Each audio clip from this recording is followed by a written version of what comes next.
Hey everyone, you're watching Bull Boom Bear Bust. I'm gonna give this a try. I may be a little bit off today. Today I'm on my first day of a 3-day fast, nothing but water for 3 days. I may do some juice on the third day, depending on how I feel. If I feel really bad, I'll probably go to juice. So bear with me today. I want to get through this.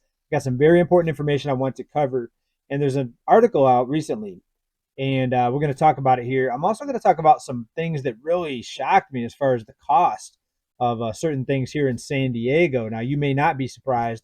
We're going to talk about that here in a few minutes. But first of all, what is coming is unavoidable, right? We're getting closer and closer to it every day. It's taking a while. So some people think it will never get here. But there's something coming that will not be a recession, but it will feel like possibly a not just a recession, but maybe even a depression, a Great Depression. And there's an article out here. I want to bring this up here. This was out of the Wall Street Journal, and they titled this article something that I kind of been alluding to here because let's go back to this. They can avoid having a recession declared because they can just print their way out of it. But then you have, problems with inflation when that happens here. But let me bring this article up here. Wall Street Journal, it won't feel like a recession. It won't be a recession, rather. It will just feel like one. Economists in a survey pare back probability of recession, but still see anemic growth and rising unemployment in 2024. So when we talk about a recession, keep in mind they can technically, if they print enough money and have people spending this money, they could have the gauge of recession really never really triggered or never reached because certain amount of spending would actually give you this positive gross domestic product. And if you send stimulus checks out to people, if you have people getting free programs and rescue programs, all these things, they give people money basically to go and spend. And when people spend money, that's chalked up as economic growth, even if it's borrowed money, even if it's money given out to them for free because of everything is so bad that everybody has to, be dependent on some sort of paycheck from somebody else. Technically, they could keep us out of a recession. So all these people waiting for a recession, it doesn't really matter because they can paper over the recession, and that's one thing that I like to have people remember here.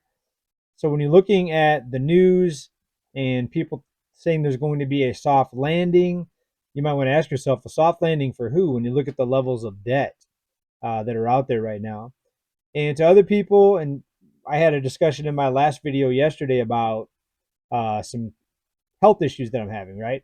And people were saying, well, you're looking at the news too much and it's causing you maybe anxiety, right? So I have to admit that maybe some of the news is causing me some anxiety. But I'm actually more anxious and I get more anxiety by not keeping up with the news. Actually, I feel better. Even if the news is bad, I feel better about knowing what's going on, right? And the news isn't all bad. I mean, to some people, the news that I bring is good news, right? Some people, think that all-time high debt levels amongst consumers is good news. It means that life is easy when you can borrow money and when you can go through the drive-through and get your food in a bag and get your $6 coffee with whipped cream on the top. All you have to do is swipe a credit card. So some people, that's a great thing, and I can see their point. We have a very um, high standard of living here. Things are pretty easy. You go through the drive-through, you get what you want. Is it healthy? Not so much, but there's a lot of people out there that don't care about that either. They say, well, we're only here for a limited time anyway, so what does it matter? Anyways, let's get into this article a little bit here.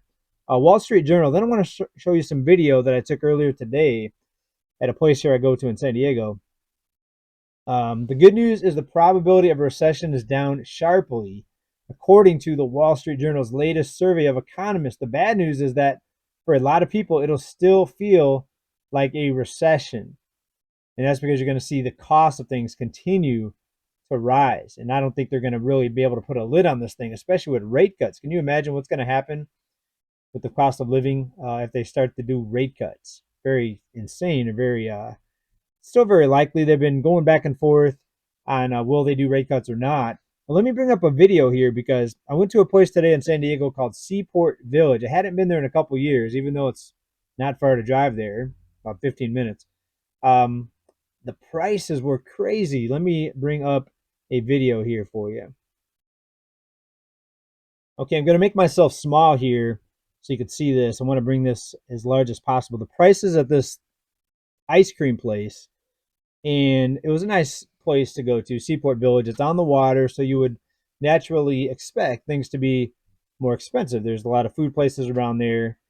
$10, $12 burritos. To some people, that's fine and normal, and to other people, it's not. But let me play this here. Okay, so there's a lady talking to me. I'm just going to bring the volume down a bit here. I think she saw me looking at the prices, so she actually gave me a couple coupons because she thought I was kind of balking at the prices. All right, so Frappuccino, 8.50 for 16 ounces, 20 ounces, 9.50 for a frap. Iced latte, 16 ounces, 6.25, 20 ounces, 7.25. Not crazy, I guess, but pretty insane.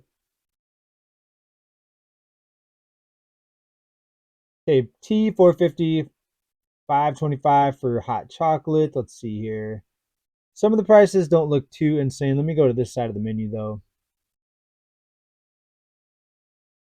Okay, cones, waffle cone, 7.25. Is it just me? I mean, it's a good sized cone.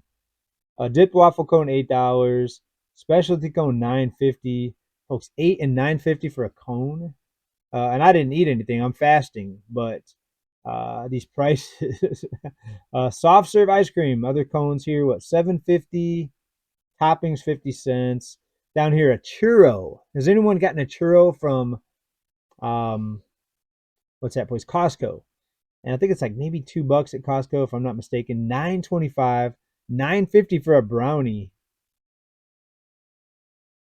Let's see what else we got here. Milkshake. Look at down here. 16-ounce milkshake, $9.50. A 20-ounce milkshake, $11. Is it just me, or is this completely insane? Now, if you're at a nice restaurant and nice atmosphere, you expect to pay more for food, but this is a little stand. You just stand there and take your order. You sit down on a picnic table, outside of the place. It's not an indoor sit down facility, and it's sort of like what's the name of that place? Dairy Queen, where you get treats on Sundays and stuff like that. I thought the prices were crazy, but there was people buying up this stuff here like there was no people waiting in line to order stuff at these prices. So the question I have for you is, will this ever end? Because if they can just keep increasing the credit card limits forever nonstop with created money out of the click of a mouse, then technically this could not stop. I mean, ultimately, it would end up with some severe consequences like we've seen in other countries with the type of cost of living skyrocketing and maybe even hyperinflation ultimately. But how long would that take? And I've always said here that I'm not so much worried about myself. I'm doing okay and I think I'll be okay. I'm worried about your kids, my kids, just the young people in general, even though a lot of them don't really deserve to be thought of with much concern because there's a lot of, I guess I'll stay away from that topic. A lot of the young people today are just, I don't know if they weren't raised right or what, but they have no respect. Anyways, I'll talk about that maybe in a different video. I'm worried about the young people in general. I'm worried about my kids. I'm worried about your kids. And what is it going to take to bring this into a bust scenario? What I've said here is they're going to have to shut the credit cards down or stop increasing the credit limits. When they stop increasing the credit limits, folks, it's game over. Places like this with these prices will go out of business for one if they stop increasing the credit limits on these credit cards. And then you have all those people losing their jobs, the people that live there, or the people that work there rather, and they'll probably lose their house because they won't afford a place to live. So there's a big chain of events that happens once people are no longer able to go further into debt. So the question has always been, when will that happen? When will people get maxed out, or will they just keep printing more money lowering rates once again to keep people spending no matter what. And then if that is the case, then what are the consequences going to be? Will it be a Zimbabwe, a Venezuela, even Argentina, massive crises over there, economic collapse slash financial crisis because of the cost of living. All right, so we're going to make this a shorter one today. Hope you guys like this. What do you think about these crazy prices? Maybe not crazy, but let me know what you think down in the comments, folks. And as always, what do you think about the Wall Street Journal article? It may not be a recession, but it may feel like a recession. What do you think about that? Thanks, everybody. Keep stacking big love. Bye for now. Peace.